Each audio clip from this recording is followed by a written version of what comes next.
And welcome back to Everything All the Time. I'm Pat O'Brien, Court McCowan with us. We can't wait for this interview. I'm looking forward to this guy. This is, of all the guests we've had, this guy is the real legend. Well, Dale Brown, the former coach of LSU, he and I have a lot in common. One, he's from North Dakota. I'm from South Dakota. He's from North Dakota, exactly Minot, where they have all the missiles, thing, by the way. Yeah. He met my mentor, and Dale has become my mentor, my other mentor, since my other mentor died. He's in the North Dakota Hall of Fame, about 3 of them. I'm in about 3 South Dakota Halls of Fames. And we both love basketball, and we love life. And by the way, yesterday I was driving down Sunset Boulevard in my car, and Dale and I were having a conversation quoting Oscar Wilde. How many people did you do that with, Coach? Oh, not many.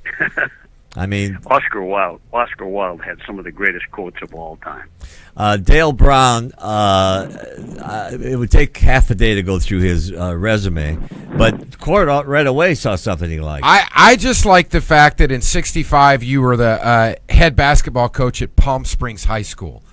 And to me, that's one of those things where you just got to wonder, what was Palm Springs like in 1965 and 1966? You know, a kid coming from North Dakota, we never planned, Court, ever to leave North Dakota. We loved it. My wife was a university teacher. I loved high school coaching, but we couldn't make a living. So it was her. She was the captain. Well, let's go to California. I'd never been to California. So we didn't have any connections. We drove out there with a 2-year-old daughter in the back of our car, very little money in our pocket, very little. I don't even know if we had a credit card. I hope we did, but I don't remember we even had a credit card. Drove out there, started in Southern California, and worked our way up.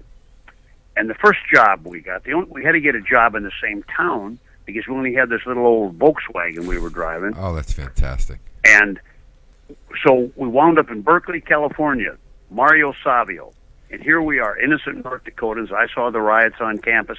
My wife got a job at Berkeley High, but the only job that had a coaching job was a junior high school job. So I took the junior high school job. And at first I thought, I failed. Man, I'm a high school coach, and I didn't fail. That was one of the greatest experiences of my life. I still have it today. And then we wound up being in Palm Springs for a short while. And it's like the old movies. You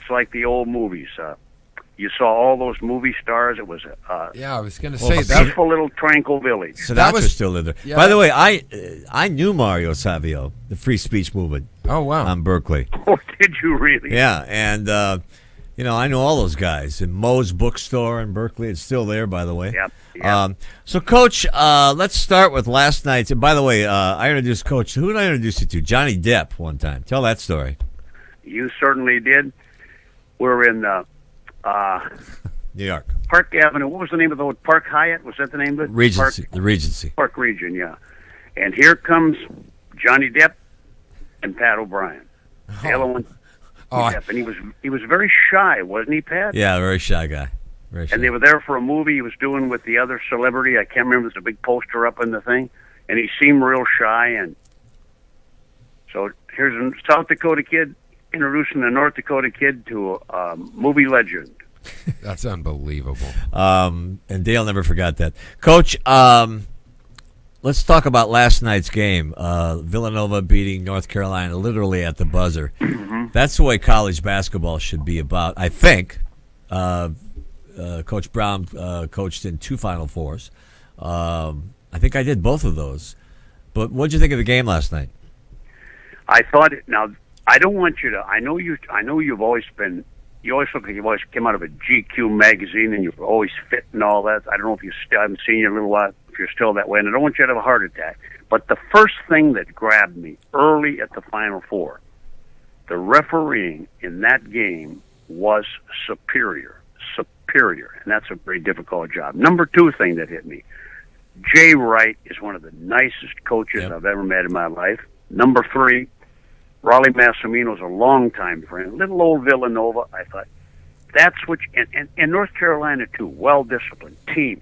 Probably Villanova has nobody on their team that'll ever play in the NBA, and who am I to say? But they also join a select group. There's only 9 schools that have had more than one coach win a national championship.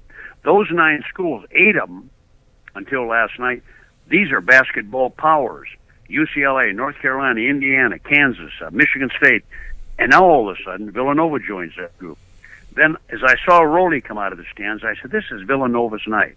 Because the lowest seed ever to win an NCAA championship in 1985 was Villanova, 8th seed. Big shock, too, right, by the way. Yes. That's when they beat Georgetown, right?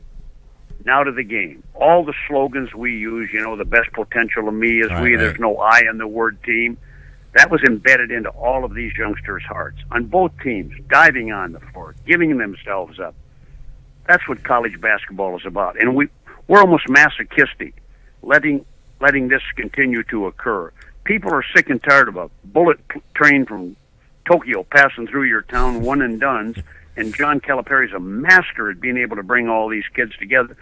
But the fan base in local committees, they're in and out. To see those guys on the floor, basically seniors, the discipline they had, the love they had for each other, I got goosebumps. And the love the love they had for the system that Jay Wright has put in there. By the way, Michael Jordan told Dean Smith once. Dean said, there's no I in team, and Michael said, Coach, there is an I in win. Wow, that's true. So, what was it like? Because you leave there, you go to LSU, take the LSU job. LSU, you had Pete Maravich's father. Pistol Pete's father was coaching the team. And the interesting thing I found about it, he was so revered there, but was a losing coach, was not winning, was not having winning seasons. And you come in and replace this guy, it would kind of be like coming in and replacing one of the Manning kids in Tennessee. Or me. Or Pat O'Brien on this show. It's an amazing thing, and I love, I read up on stuff, Coach, and how you went in and really involved the community, like you were just talking about with Villanova, and really brought the community in to support LSU, which was basically known as a football program. Nobody knew anything about their basketball at the time. Not basically. It was a football program. It was a football program.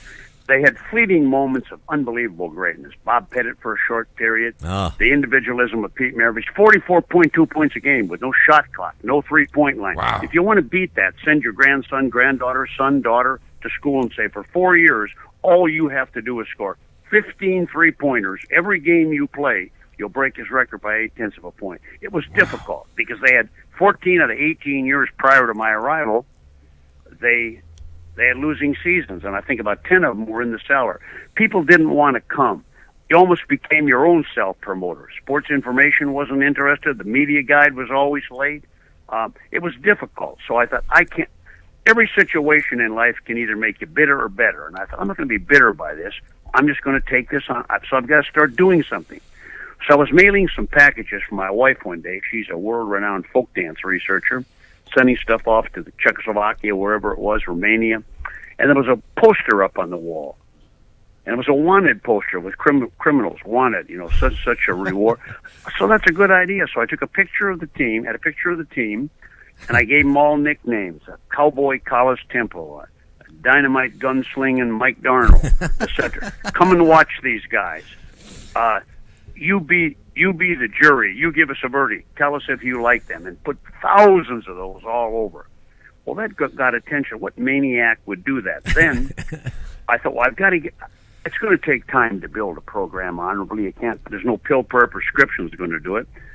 So I thought, I've got to get out. So I found a company in Korea that was making purple and gold nets. And I had no budget for it. I was making very little money. My salary was $23,000. We took money and bought thousands of nets.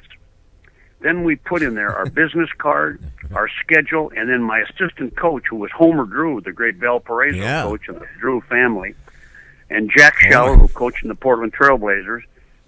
Well, Homer Drew's wife was a poet, so I said, we're in a safari, a tiger safari, LSU Tigers. And so she wrote a little poem. This is a net from the purple and gold for a sport that'll never grow old. The LSU Tigers want you to know, join our Tiger Safari. We went all over the state, and any time we went south, east, west, north, every weekend.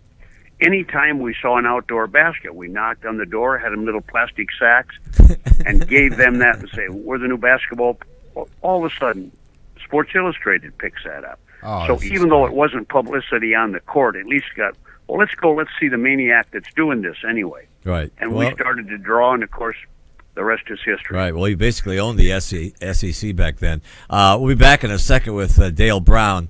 And by the way, one of the most outspoken people about the NCAA, and once said it legislated against human dignity. We'll find out why in a Right. minute. Stay with us.